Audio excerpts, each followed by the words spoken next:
Pemirsa, untuk mengetahui lebih jauh terkait perkembangan terkini kasus penculikan ibu rumah tangga di Antapani, Bandung, kami telah terhubung melalui sambungan Zoom dengan kriminolog Untung Sumarwan dan akan menyusul dengan Kasat Reskrim Polrestabes Bandung AKBP Abdul Rahman. Selamat sore Pak Untung. Selamat sore Mbak Priska. Ya, Apa Pak kabar? Untung, baik Bapak baik juga, sehat Pak? Alhamdulillah sehat. Ya, Pak Untung, ini terkait kasus penculikan ibu rumah tangga. Kalau mengikuti kasusnya ini latar belakangnya asmara. Bagaimana sakit hati karena asmara itu bisa mendorong seseorang untuk melakukan hal jahat terhadap orang yang pernah disayang, Pak? Dari sisi kriminologi bagaimana? Ya sebenarnya kejahatan itu kan nggak pandang apakah dia latar belakangnya asmara atau yang lain ya. Jadi rasa dendam, sakit hati, cemburu, terus kemudian juga seperti ini ya misalnya hanya karena kadang-kadang seringkali karena ucapan itu memicu orang untuk melakukan kejahatan.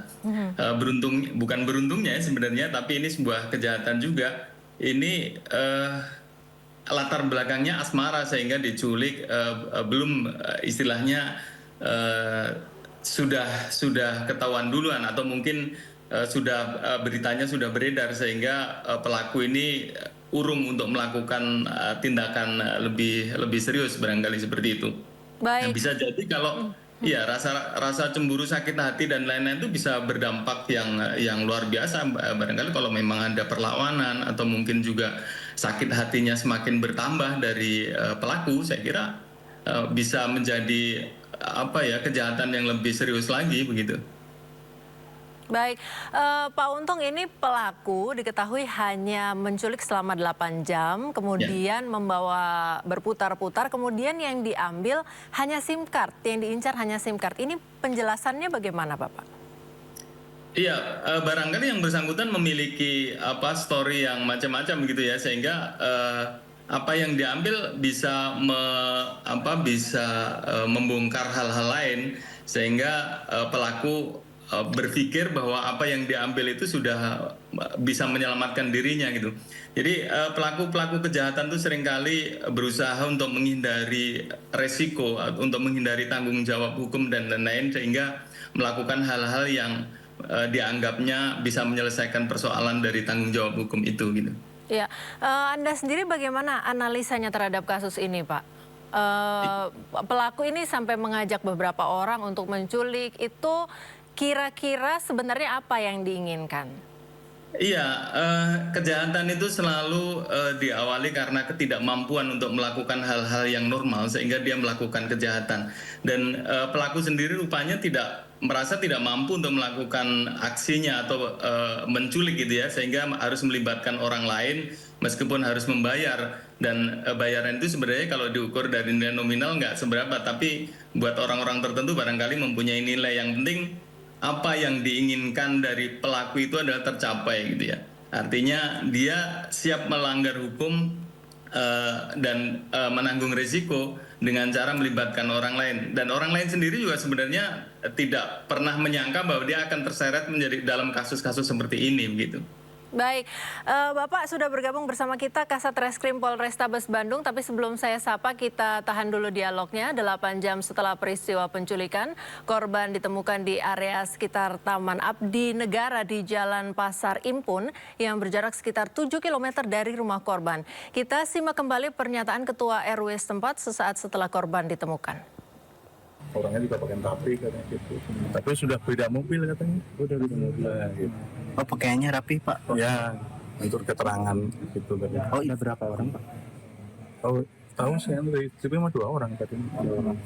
Pakaian rapi itu nganterin ke wajib. Saya nggak tahu persis, yang jelas mah kesini diantar tukang ojek. Ya, Pak AKBP Abdul Rahman mendengar kami dari studio. Ya, selamat sore Bapak dengan Priska di sini. Sudah tersambung, Halo, Pak? Mbak Priska. Baik. Priska, ya. Ya, Pak, terkait perkembangan kasus penculikan ibu rumah tangga ini sampai di mana, Pak? Baik, terima kasih Mbak Priska. Kami sampaikan terkait dengan perkembangan kasus penculikan yang terjadi di hari Minggu, tanggal 8 Desember 2024. Jadi untuk pelaku secara keseluruhan ada 4 orang. Sudah kami amankan di lokasi dan jam yang berbeda masing-masing. Kemudian di 4 pelaku tersebut sudah kami tetapkan sebagai tersangka. Begitu Mbak Prisca. Baik, hasil pemeriksaan terbaru dari para tersangka ini apa Pak? Yang jadi motif mungkin Pak, yang mungkin ditunggu dari keluarga dan juga dari masyarakat? Dari hasil pemeriksaan, baik kepada korban maupun kepada pelaku, ini motifnya adalah sakit hati.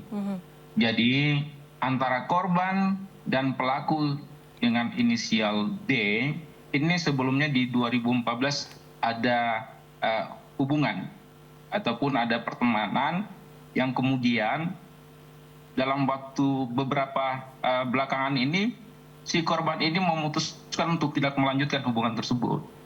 Sehingga si pelaku merasa sakit hati dan cemburu karena si korban ini diinformasikan bahwa korban akan rujuk dengan si suami sebelumnya. Begitu Mbak. Baik, sebenarnya apa rencana pelaku sebenarnya ini Pak? Menculik korban, kemudian apa sehingga mengincar SIM card-nya saja gitu? Dalam pemeriksaan kami untuk mengambil SIM card memang bukan tujuan sebagai tujuan utama dari si pelaku ini. Namun memang kalau kita melihat dari hasil pemeriksaan bahwa si pelaku ini sebenarnya hanya sebatas untuk mengancam. Hanya untuk sebatas mengancam dan menakut-nakuti khususnya terhadap korban sendiri maupun keluarga korban. Begitu Mbak. Baik, saya ke Pak Untung. Mungkin Pak Untung secara psikologis tekanan viralnya informasi penculikan ini apakah mempengaruhi psikologis seorang pelaku kejahatan? Seberapa jauh? Iya, bisa jadi iya. Sekarang ini kan ada kecenderungan no viral no justice atau sebaliknya no justice no viral ya. Jadi kasus-kasus hukum atau kasus-kasus kejahatan seperti ini seringkali memang dipengaruhi oleh faktor apa ya, faktor media sosial yang memberitakan luar biasa. Tapi sebenarnya seperti disampaikan Pak Kapolres Tabes tadi, bahwa barangkali memang pelakunya belum firm betul untuk melakukan kejahatan, misalnya penculikan yang serius gitu. Bisa jadi itu hanya sekedar untuk memberi apa ya istilahnya, pelajaran ancaman begitu atau peringatan ya Pak ya? Iya, kalau dilihat dari apa benda yang diambil SIM card itu bisa jadi juga itu bisa jadi faktor untuk melakukan pengancaman. Pengancaman itu bisa pengancaman yang sifatnya lain karena yang bersangkutan pernah menikah siri gitu ya kalau nggak salah ya. Jadi itu bisa jadi di dalam SIM card itu tersimpan banyak data yang kedua pihak antara pelaku dan korban mempunyai data-data yang ada di situ, barangkali seperti itu. Tapi ini hanya sekedar ini ya, barangkali nanti bisa diurai dan saya kira Pak Kapolres saya kira bisa membuka hal ini meskipun nanti tidak harus dipublikasikan. Ini memperjelas hal-hal yang menjadi motif dari pelaku, saya kira itu. Baik, Pak Abdul Rahman, apakah saat ini korban sudah bisa diperiksa dan kalau sudah, apa hasil pemeriksaannya? Baik, kami jelaskan. Pada saat kejadian malam hari memang ketika korban kembali ke kediaman, korban memang sempat mengalami shock berat, kemudian trauma, sehingga pada saat itu kami dari kepolisian tidak bisa melakukan pemeriksaan secara mendalam. Dan besok harinya kami dikonfirmasi oleh keluarga yang bersangkutan bahwa korban sudah siap dilakukan pemeriksaan. Itu sekira pukul 15.30 waktu Indonesia Barat sore hari.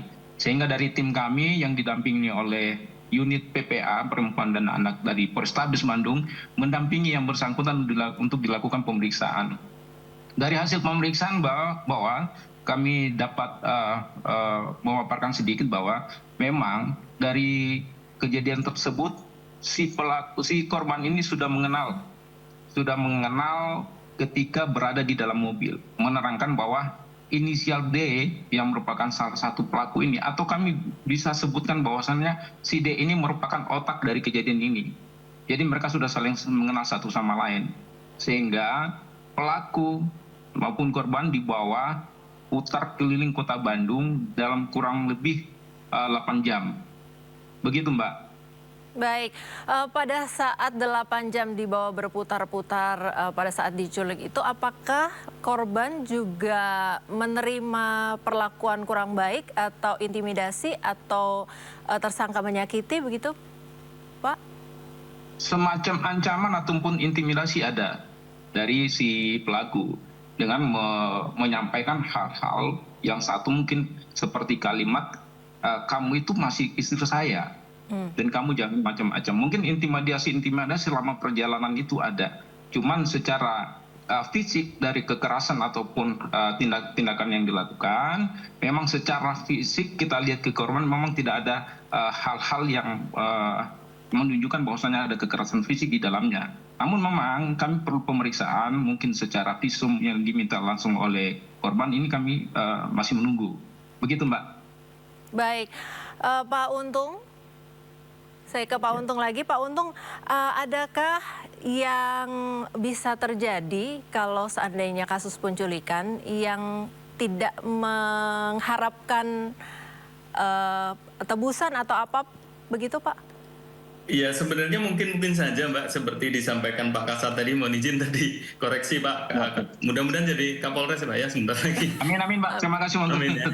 Iya, saya kira mungkin saja. Jadi kalau memang betul bahwa apa yang dilakukan adalah untuk mengancam, bisa saja. Tapi para pelaku ini tidak pernah berpikir bahwa mengancam itu sudah merupakan tindak pidana gitu ya. Jadi bisa saja, dan hal-hal seperti ini kan sebenarnya mudah saja ya.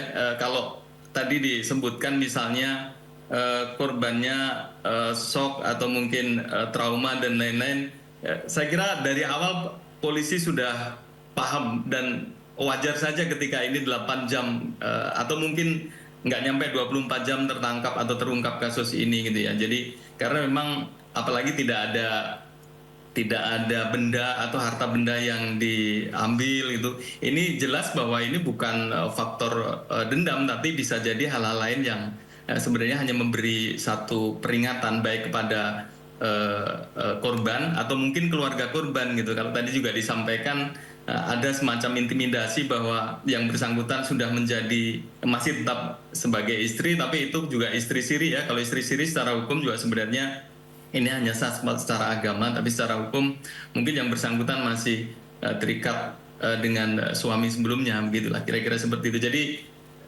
betul bahwa mungkin saja kejadian-kejadian seperti ini bisa hanya sebagai istilahnya sebagai ancaman, tetapi jangan salah, ancaman itu juga sudah melanggar hukum dan itu harus dipertanggungjawabkan secara hukum. Apalagi menculik, memaksa orang dan lain-lain.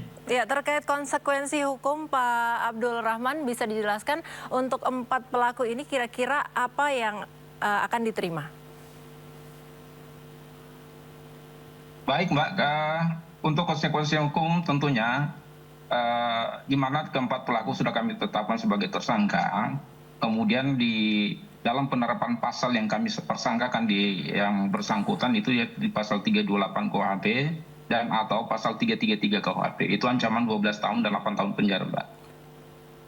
Baik, apakah berlaku untuk semua pelaku atau otak dalam kasus ini lebih berat begitu Pak? Ya, kami masih melakukan pemeriksaan lebih lanjut Mbak untuk pasalnya. Baik, terima kasih Bapak AKBP Abdul Rahman, Kasat Reskrim Polrestabes Bandung sudah bergabung bersama kami, juga Pak Untung Sumarwan dari kriminolog. Selamat bertugas, selamat beraktivitas Bapak, salam sehat. Terima kasih. Terima kasih Mbak. Terima kasih Pak Kasat. Terima kasih Pak Untung.